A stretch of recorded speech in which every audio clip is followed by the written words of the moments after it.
Kami datang padamu, menyembah di kaki-Mu. Janganlah tolak kami, Tuhanlah kami cari, Tuhanlah kami cari. Berikan pada yang cari rahmat-Mu serta kasih, bebaskanlah tawanan dan berikan kesukaan, dan berikan kesukaan. Shalom Bapak Ibu Saudara-saudaraku yang kekasih dalam nama Tuhan Yesus Kristus. Kita kembali bertemu pada sesi pelajaran pada saat ini. Kita akan berdoa untuk mengawali pelajaran kita ini. Mari kita bersatu dalam doa. Bapa kami yang di surga, terima kasih untuk anugerah kasih-Mu yang boleh menjadi bagian kami pada saat ini ya Tuhan. Kami boleh kembali berkumpul bersama-sama belajar firman Tuhan melalui kanal virtual ini. Tuhan, biarlah Engkau yang mengurapi kami dimanapun kami berada. Kami boleh sama-sama memahami firman ini dengan baik semuanya oleh karena tuntunan dari kuasa Roh Kudus Tuhan saja. Inilah doa permohonan kami Bapa, kehendak mulai yang terjadi dalam hidup kami. Mohon ampun akan segala dosa kesalahan kami dalam nama Tuhan Yesus kami berdoa. Amin. Bapak Ibu, saudara-saudaraku yang kekasih dalam nama Tuhan Yesus Kristus, sebagai pelajaran kita pada saat ini yaitu pelajaran yang ketiga dengan judul Gambaran dari Pernikahan. Ayat inti untuk pelajaran kita pada saat ini adalah Wahyu 19 ayat yang ke-9. Dikatakan demikian, lalu ia berkata kepadaku, tuliskanlah, berbahagialah mereka yang diundang ke perjamuan kawin anak domba. Katanya lagi kepadaku, perkataan ini adalah benar, perkataan-perkataan dari Allah. Sebagai fokus pelajaran kita untuk saat ini terdapat dalam Kejadian pasal 2 ayat 18 sampai 23 dan Yehezkiel pasal 16 ayat 3 sampai 32. Bapak Ibu saudara-saudaraku, kita langsung masuk kepada ikhtisar untuk pelajaran kita saat ini. Dalam struktur sastra kisah penciptaan di dalam kitab Kejadian, Bapak Ibu sekalian, institusi pernikahan yang muncul di bagian ke-7 dari Kejadian 2 ayat 21 sampai 24 ini sejajar dengan institusi Sabat yang muncul di hari yang ke-7 di dalam Kejadian pasal 2 ayat 1 sampai yang ke-3. Bapak Ibu saudara-saudaraku yang kekasih, paralel numerologis ini menyoroti sebuah pelajaran yang sangat penting, yaitu hubungan antara Allah dan keluarga manusia harus dipahami dalam terang sakramen pernikahan. Kisah pernikahan akan diulangi kembali dalam langkah awal umat Israel pada saat keluaran, Bapak Ibu sekalian. Motif kecemburuan yang sering dikaitkan dengan motif perzinaan dalam pernikahan, misalnya ditemukan dalam dokumen perjanjian Dekalog, Keluaran 20 ayat 5 yang bisa kita bandingkan dengan Bilangan 25 ayat 1 dan Ulangan 4 ayat 23 sampai 20 dan 24.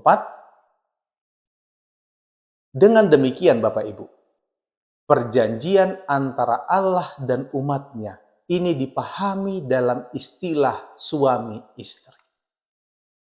Allah mengasihi umatnya, Kejadian 7 ayat 8, dan Israel seharusnya mengasihi Allah sebagai balasan, Ulangan 6 ayat yang kelima. Kata Ibrani yada, yaitu mengenal, yang menggambarkan hubungan seksual intim dan pribadi antara suami dan istri. Ini kita bisa lihat dalam Kejadian pasal 4 ayat 1 dan Kejadian 19 ayat 8 ini digunakan untuk merujuk kepada hubungan antara Allah dan umatnya, Bapak Ibu sekalian. Mazmur 16 ayat 11, Yeremia 2 ayat 2 dan 3, dan Yehezkiel 16 ayat 3 dan sampai 32. Karena alasan-alasan inilah Bapak Ibu sekalian, sangatlah penting untuk mempelajari dimensi Alkitabiah dari hubungan suami istri untuk lebih memahami pentingnya metafora suami istri. Kita masuk ke dalam tahap berikutnya. Dalam pembelajaran ini sebagai komentar. Bapak Ibu sekalian, pertama-tama, mari kita lihat model pernikahan dalam Alkitab yang dicontohkan oleh penyatuan dua pasangan dalam kitab Kejadian, yaitu Adam dan Hawa, serta Ishak dan Ribka. Bapak Ibu sekalian, selanjutnya kita akan melihat simbolisme suami istri dalam aplikasi nubuatan, yaitu bagaimana kiasan pelacur dan pengantin perempuan masing-masing menggambarkan kegagalan dan keberhasilan hubungan Allah dengan manusia yang telah jatuh ke dalam dosa. Pertama kita lihat Adam dan Hawa, Bapak Ibu sekalian. Menurut catatan Alkitab, Bapak Ibu, institusi pernikahan terjadi di Taman Eden pada hari pertama dalam sejarah manusia. Kejadian 1 ayat 26 dan 27 dan juga Kejadian 2 ayat 18 ayat 20 sampai ayat 23. Maka Bapak Ibu sekalian, diharapkan bahwa teks-teks kuno yang diilhami dari kitab Kejadian ini mengandung prinsip-prinsip dasar pernikahan dan oleh karena itu berguna dalam penyelidikan kita. Menurut gambar Allah, Kejadian 1 ayat 27. Menariknya Bapak Ibu sekalian, bahwa bentuk jamak biasa digunakan untuk menggambarkan inisiatif Allah untuk menciptakan pasangan manusia. Bentuk jamak dari kata kerja na'aseh, yaitu baiklah kita menjadikan. Ini dalam Kejadian 1 ayat 26. Merujuk pada hubungan yang saling berkaitan yang ada di dalam ketuhanan, Bapak Ibu sekalian. Fakta bahwa Allah menciptakan pasangan itu menurut gambarnya yang terdapat di dalam Kejadian 1 ayat 27, ini menyiratkan bahwa sebagai pasangan Adam dan Hawa harus mencerminkan model hubungan timbal balik ilahi. Namun, kesejajaran ini tidak boleh diartikan secara harafiah, Bapak Ibu sekalian. Misalnya, ada hubungan seksual atau hierarki di dalam ketuhanan. Ide sederhananya adalah bahwa sama seperti ada kasih dan kesatuan di antara tiga pribadi ketuhanan, ini seharusnya ada juga kasih dan kesatuan di antara laki-laki dan perempuan. Lihat Kejadian 2 ayat 24, Yohanes 15 ayat 9, ayat 12, ayat 17, dan juga kitab Efesus 4 ayat 1 sampai 6, Bapak Ibu sekalian. Penolong baginya yang sepadan dengan dia. Kejadian 2 ayat 18. Bapak Ibu sekalian, kata ezer, yaitu penolong, secara umum digunakan untuk merujuk pada tindakan keselamatan Allah. Ini kita bisa lihat dalam Keluaran 18 ayat 4 dan juga Mazmur 33 ayat 20 dan banyak ayat lain. Kata kenekdo, sebanding dengannya. Secara harfiah, Bapak Ibu sekalian, ini berarti seperti atau ke dan di hadapan satu sama lain atau nekdo. Dengan demikian, saudara-saudara sekalian, pasangan ini digambarkan sebagai seperti satu sama lain dan di hadapan satu sama lain. Bapak Ibu Saudara-saudaraku, dinamika timbal balik yang ada di antara laki-laki dan perempuan pada masa penciptaan dan setelah kejatuhan juga berfungsi sebagai gambaran yang menandakan perjanjian antara Allah dan umatnya.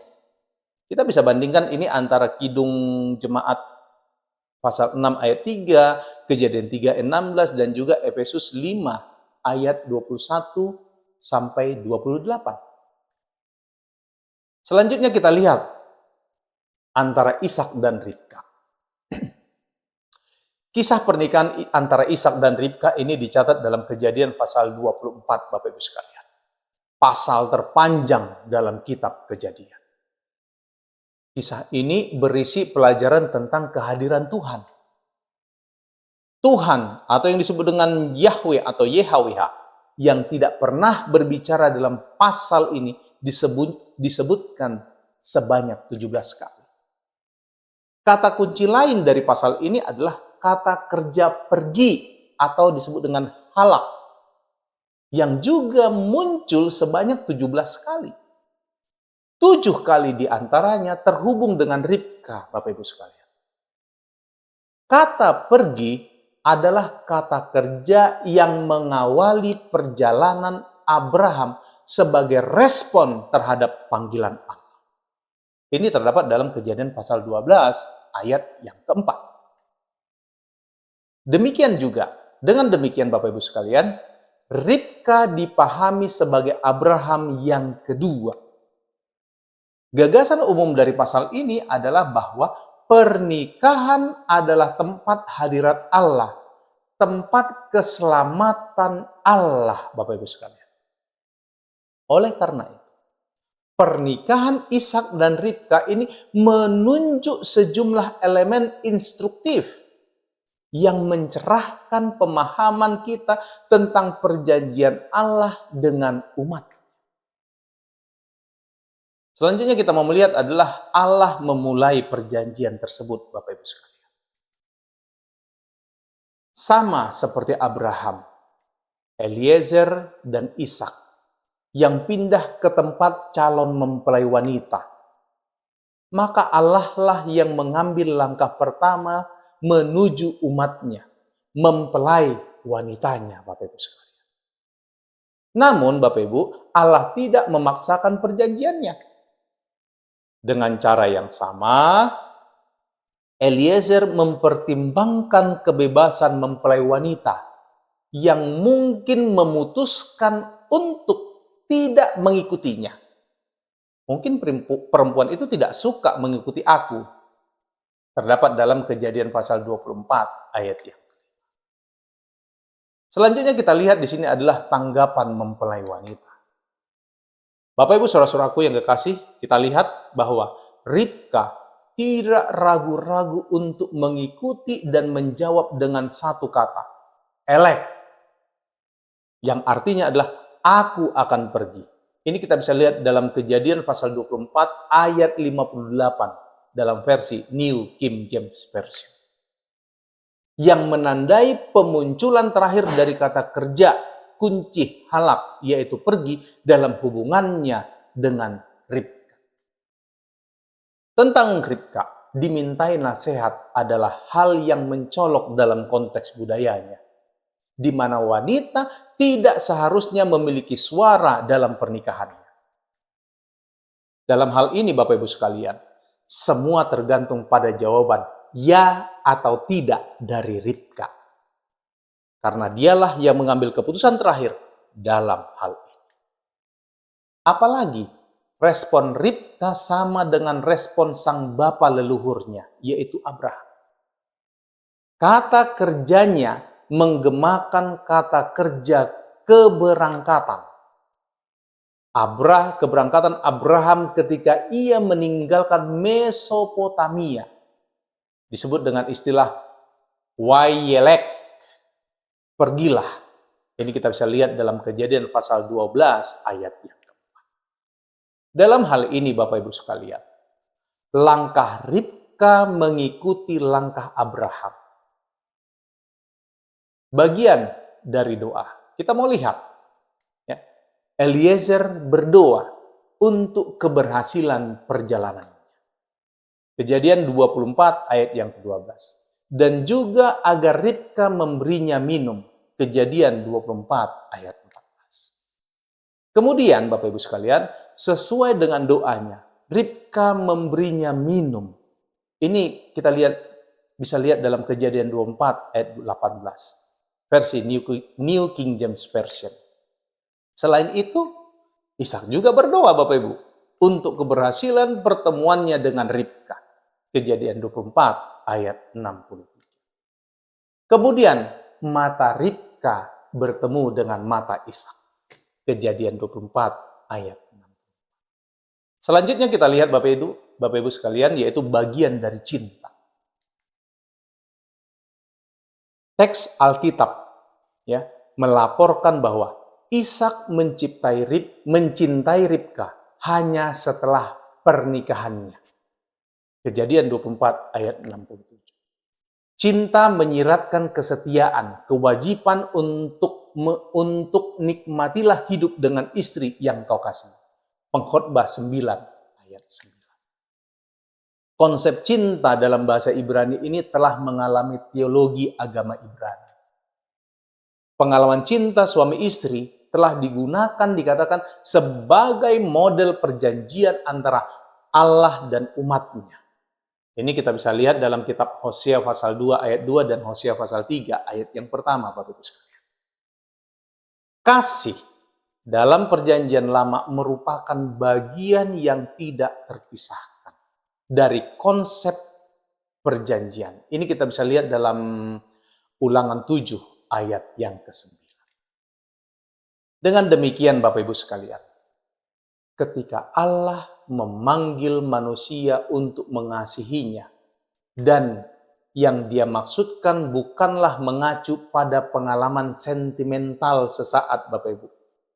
Mengasihi Allah menyiratkan komitmen untuk hidup bersamanya seumur hidup. Ulangan 6 ayat 5 sampai 9 dan Keluaran 20 ayat yang ke-6. Bapak Ibu, topik yang berikutnya yaitu pelacur dan mempelai wanita. Pengalaman suami istri menginspirasi para nabi. Ketika umat Allah tidak setia kepada Allah dengan mengikuti ilah-ilah lain, mereka diibaratkan sebagai pelacur. Dan perjanjian pernikahan digambarkan sebagai sesuatu yang dilanggar, Bapak Ibu sekalian. Di sisi lain, ketika umat Allah setia kepada Allah, perjanjian pernikahan dirayakan. Dan Israel atau gereja diibaratkan sebagai seorang mempelai wanita yang cantik. Kita mau lihat poin yang pertama, yaitu pelacur Allah. Dalam kitab Hosea, simbolisme suami istri mengacu pada ide rohani dan realitas sejarah, Bapak Ibu sekalian. Nabi Hosea dipanggil oleh Allah untuk mengambil seorang perempuan sundal karena negeri ini bersundal hebat. Hosea pasal 1 ayat 2. Kata-kata ini dikatakan perlu dipahami secara harfiah dan rohani, Bapak Ibu sekalian. Wanita ini dicintai oleh seorang kekasih, orang lain selain suaminya, dan melakukan perzinahan sama seperti orang Israel yang dikasih Allah yang beribadat kepada Allah-Allah lain. Hosea pasal 3 ayat 1 New King James Version. Dalam hal ini Bapak Ibu, ia adalah seorang pelacur profesional yang sejati, seperti halnya wanita-wanita seperti itu pada masa itu di negeri Kanaan. Dengan demikian Bapak Ibu sekalian, ketika orang Israel melihat sang nabi menikahi seorang pelacur, mereka mengidentifikasikan diri mereka sebagai pelacur yang dinikahi oleh Allah. Yang berikutnya kita lihat adalah poin yang berikutnya, mempelai wanita Allah. Dalam kitab Yeskiel, Bapak Ibu sekalian, wanita atau mempelai wanita sebagai simbol umat Allah digambarkan secara bertahap. Ketika Allah menemukannya, dia hanyalah seorang bayi yang kotor dan jelek, yang berasal dari bangsa kafir. Yeskiel pasal 16 ayat yang kemudian Tuhan merawatnya. Ini topik yang berikutnya Bapak Ibu sekalian. Dia membersihkannya dan memberinya makan. Dan dia menjadi sangat cantik. Yeskiel 16 ayat 13. Yang melambangkan kemegahan Allah yang dia anugerahkan kepadanya. Yeskiel 16 ayat 14. Kata Ibrani yang sama. Meot, sangat, ya berarti sangat, digunakan dalam kitab Yeskiel untuk menggambarkan wanita itu dalam kesalahannya yang sangat banyak. Yeskiel 9 ayat yang ke-9. Apa yang Tuhan jadikan sangat baik berubah menjadi sangat buruk. Topik yang berikutnya adalah pelacur dan mempelai wanita.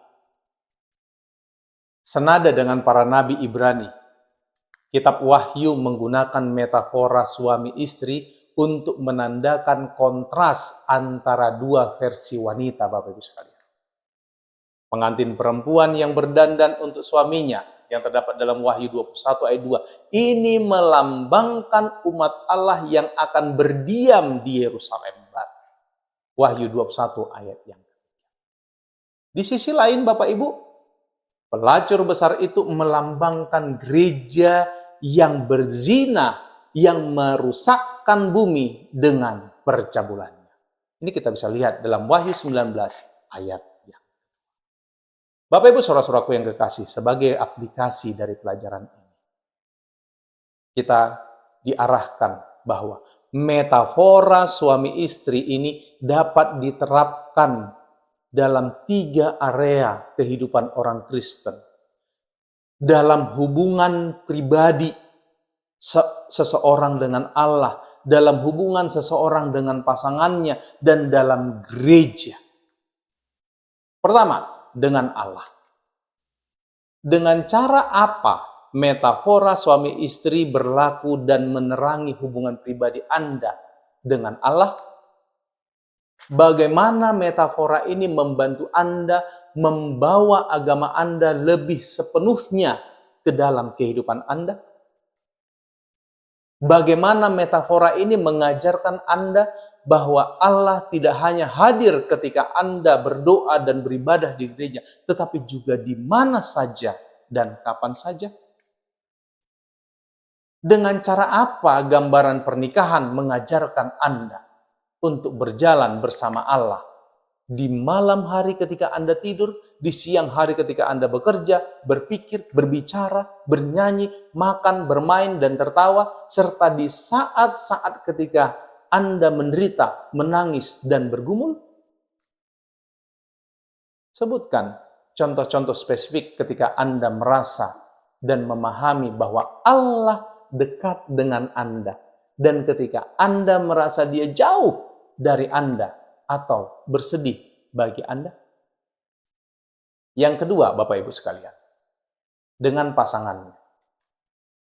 Dalam terang tentang model pernikahan Alkitabiah, pertimbangkanlah jika Anda sudah menikah, hubungan Anda dengan pasangan Anda.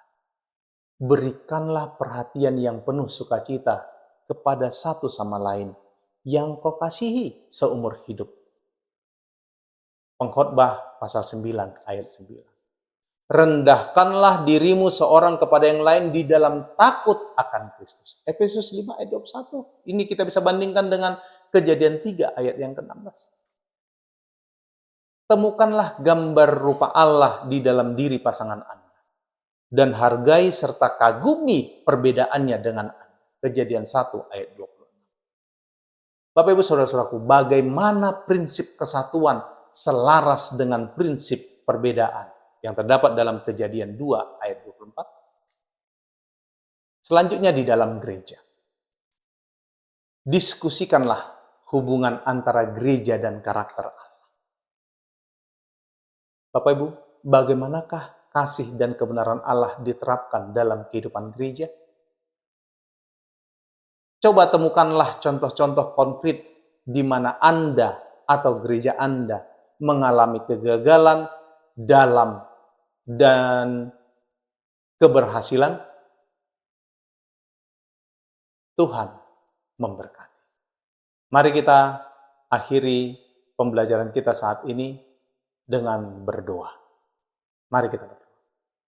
Bapa kami yang di surga, terima kasih ya Tuhan untuk berkat kasih-Mu boleh menjadi bagian kami. Engkau telah mengungkapkan kasih-Mu kepada kami manusia dengan berbagai cara, dengan berbagai teknik. Tuhan, kiranya Engkau yang mengurapi kami, agar kami boleh memahami akan ungkapan kasih Tuhan tersebut di dalam kehidupan kami. Tuhan kiranya memberkati kami di dalam setiap usaha tangan pekerjaan. Tuhan kiranya mengurapi kami di dalam semua pergumulan hidup. Termasuk seluruh pemirsa yang juga ikut belajar firman Tuhan melalui kanal virtual. Dimanapun mereka berada, biarlah kasih Tuhan yang sama tetap menjadi bagian.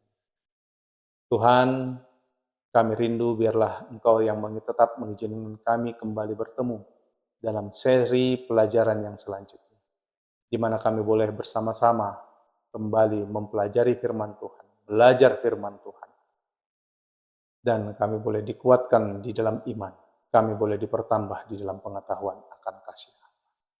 Inilah doa permohonan kami Bapa, mohon ampun segala dosa kesalahan kami. Kami persembahkan doa permohonan kami ini hanya melalui anak Yesus Kristus yang menjadi Tuhan dan Juru Selamat kami. Amin.